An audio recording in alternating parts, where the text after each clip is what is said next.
Hi hello guys, welcome back to my YouTube channel Ashwini Dinesh 143 YouTube channel.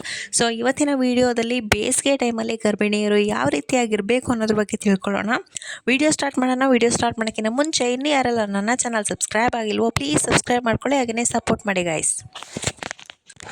Already ಬೇಸಿಗೆ start ಆಗಿದೆ. So normal ಆಗಿರೋರಿಗೆ ತುಂಬಾ problems create ಆಗುತ್ತೆ. So pregnant ಇರೋರಿಗಂತೂ ತುಂಬಾ problem ಆಗುತ್ತೆ. So ಈ ಟೈಮಲ್ಲಿ ತುಂಬಾ ಕೇರ್ಫುಲ್ ಆಗಿರೋದು ತುಂಬಾ ಮುಖ್ಯ. ಏನಕ್ಕಂದರೆ ಕೆಲವೊಂದು ಹೆಲ್ತ್ ಇಶ್ಯೂಸ್ಗಳು ಕ್ರಿಯೇಟ್ ಆಗ್ತಾ ಇರುತ್ತೆ. ಸೊ ಅವುಗಳನ್ನು ನಾವು ಯಾವ ರೀತಿಯಾಗಿ ಬ್ಯಾಲೆನ್ಸ್ ಮಾಡಬೇಕು ಅನ್ನೋದ್ರ ಬಗ್ಗೆ ತಿಳಿದಿರಬೇಕು. ಬೇಸಿಗೆ ಟೈಮಲ್ಲಿ ಪ್ರೆಗ್ನೆಂಟ್ ವುಮೆನ್ಸ್ಗೆ ಕಣ್ಣುರಿ ಹಾಗೆಯೇ ಪಾದದ ಉರಿಗಳು ಜಾಸ್ತಿ ಆಗುತ್ತೆ. ಈ ಟೈಮಲ್ಲಿ ತುಂಬಾ ಹೀಟ್ ಜಾಸ್ತಿ ಆಗುತ್ತೆ ಬಾಡಿನಲ್ಲಿ. ಆಮೇಲೆ UTI ಪ್ರಾಬ್ಲಮ್ ಆಗ್ತಾ ಇರುತ್ತೆ. UTI ಅಂತಂದರೆ urinary track infection. So urine infection ಕೂಡ ಈ ಟೈಮಲ್ಲಿ ತುಂಬಾ ಜಾಸ್ತಿ ಆಗುತ್ತೆ. ಇಚ್ಚಿಂಗ್, ಇರಿಟೇಷನ್ ಹಾಗೆಯೇ ಉರಿ ಮೂತ್ರ ಸಮಸ್ಯೆ ಜಾಸ್ತಿ ಆಗುತ್ತೆ.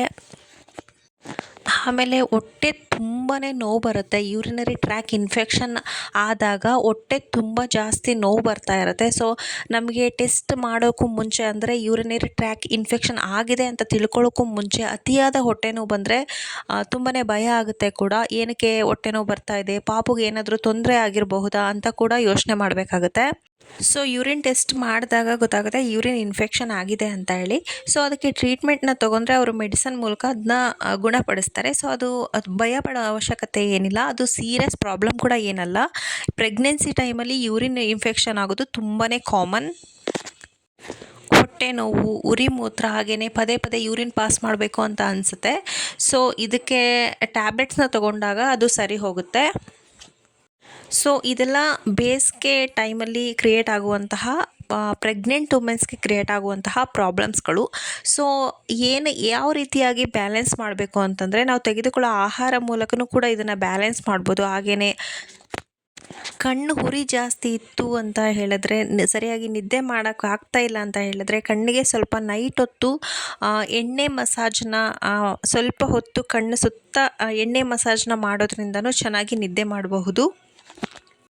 ಸೊ ಈ ಟೈಮಲ್ಲಿ ಹೆಚ್ಚಾಗಿ ಜ್ಯೂಸ್ ಆಗಿರ್ಬೋದು ಅಥವಾ ಎಳನೀರು, ತಂಪು ಪಾನೀಯಗಳನ್ನು ಕುಡಿಯೋದ್ರಿಂದನೂ ನಮ್ಮ ಬಾಡಿನ ಹೈಡ್ರೇಟ್ ಆಗಿ ಇಟ್ಕೋಬೋದು. ಹಾಗೆಯೇ ಬಾಡಿನ ಕೂಲಾಗಿ ಕೂಡ ಇಟ್ಕೋಬಹುದು. ಹೊರಗಿನ ಜ್ಯೂಸ್ಗಳನ್ನು ಕುಡಿಯೋದಕ್ಕಿಂತ ಮನೆಯಲ್ಲೇ ತಾಜಾ ಹಣ್ಣುಗಳಿಂದ ಮಾಡಿದಂತಹ ನೀವೇ ರೆಡಿ ಮಾಡಿರುವಂತಹ ಜ್ಯೂಸನ್ನು ಕುಡಿಯೋದು ತುಂಬಾ ಒಳ್ಳೆಯದು. ಆಮೇಲೆ ಬೇಸಿಗೆ ಟೈಮಲ್ಲಿ ಹೆಚ್ಚಾಗಿ ನೀರನ್ನು ಕುಡಿತಾ ಇರಬೇಕು. ಸೊ ಹೆಚ್ಚಾಗಿ ನೀರನ್ನು ಕುಡಿತಾ ಇರೋದ್ರಿಂದ ಬಾಡಿ ಹೈಡ್ರೇಟ್ ಆಗಿರುತ್ತೆ, ಹಾಗೆಯೇ ಬಾಡಿ ಕೂಡ ಕೂಲಾಗಿರುತ್ತೆ. ಆಮೇಲೆ ವೀಕ್ಲಿ 2 ಟೈಮ್ಸ್ ಆದ್ರೂ ಎಣ್ಣೆ ಸ್ನಾನ ಮಾಡೋದು ತುಂಬಾ ಒಳ್ಳೆಯದು. ಎಣ್ಣೆ ಸ್ನಾನ ಮಾಡೋದ್ರಿಂದ ಬಾಡಿ ತುಂಬಾ ರಿಲ್ಯಾಕ್ಸ್ ಆಗುತ್ತೆ. ಸ್ಕಿನ್ಗೂ ಕೂಡ ತುಂಬಾ ಒಳ್ಳೆಯದು.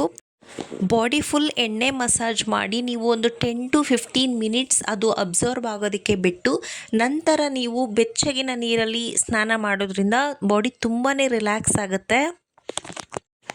ನೆಕ್ಸ್ಟ್ ಈ ಟೈಮಲ್ಲಿ ಏರ್ ಫಾಲ್ ಕೂಡ ತುಂಬಾ ಜಾಸ್ತಿ ಆಗುತ್ತೆ. ಏರ್ ಪ್ರಾಬ್ಲಮ್ ಕೂಡ ತುಂಬಾ ಜಾಸ್ತಿ ಆಗುತ್ತೆ.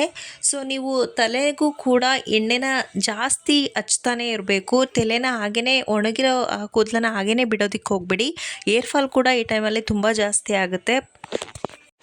ಆದಷ್ಟು ನೀವು ಖಾಲಿ ಕೂದಲನ್ನು ಬಿಡ್ದೇ ಹೆಚ್ಚಾಗಿ ಎಣ್ಣೆ ಹಚ್ಚೋದು ತುಂಬಾ ಒಳ್ಳೆಯದು. ಪಾದಗಳು ತುಂಬ ಉರಿ ಇದೆ ಅಂತ ಹೇಳಿದ್ರೆ ಪಾದಕ್ಕೆ ನೀವು ಐಸ್ ಕ್ಯೂಬಿಂದ ಸ್ವಲ್ಪ ಹೊತ್ತು ರಿಲ್ಯಾಕ್ಸ್ ಆಗೋವರೆಗೂ ಮಸಾಜ್ ಮಾಡೋದ್ರಿಂದನೂ ತುಂಬಾ ರಿಲ್ಯಾಕ್ಸ್ ಆಗುತ್ತೆ. ಅದು ಉಗುರು ಬೆಚ್ಚಗಿನ ನೀರಲ್ಲೂ ಕೂಡ ನೀವು ಕಾಲನ್ನು ಅದ್ದಿ ಒಂದು 15 to 20 ಮಿನಿಟ್ಸ್ ನೀವು ರಿಲ್ಯಾಕ್ಸ್ ಮಾಡೋದ್ರಿಂದನೂ ಪಾದದ ಉರಿನ ಸ್ವಲ್ಪ ಕಡಿಮೆ ಮಾಡ್ಕೋಬಹುದು. ಓಕೆ ಗಾಯ್ಸ್, ಇವತ್ತಿನ ವಿಡಿಯೋದಲ್ಲಿ ಬೇಸಿಗೆ ಟೈಮಲ್ಲಿ ಗರ್ಭಿಣಿಯರು ಹೇಗಿರಬೇಕು ಅನ್ನೋದ್ರ ಬಗ್ಗೆ ಸ್ವಲ್ಪ ಇನ್ಫಾರ್ಮೇಷನ್ನ ತಿಳಿಸ್ಕೊಟ್ಟಿದ್ದೀನಿ. ವಿಡಿಯೋ ಇಷ್ಟ ಆಗಿದ್ದರೆ ಒಂದು ಲೈಕ್ ಮಾಡಿ, ಕಮೆಂಟ್ ಮಾಡಿ, ಹಾಗೆಯೇ ನಿಮ್ಮ ಫ್ರೆಂಡ್ಸ್ ಆ್ಯಂಡ್ ಫ್ಯಾಮಿಲಿಗೆ ಶೇರ್ ಮಾಡಿ. ಹಾಗೆಯೇ ಇನ್ನೂ ಯಾರೆಲ್ಲ ನನ್ನ ಚಾನಲ್ ಸಬ್ಸ್ಕ್ರೈಬ್ ಆಗಿಲ್ಲೋ ಪ್ಲೀಸ್ ಸಬ್ಸ್ಕ್ರೈಬ್ ಮಾಡ್ಕೊಳ್ಳಿ, ಹಾಗೆಯೇ ಸಪೋರ್ಟ್ ಮಾಡಿ guys. Okay friends, take care, bye ಬಾಯ್.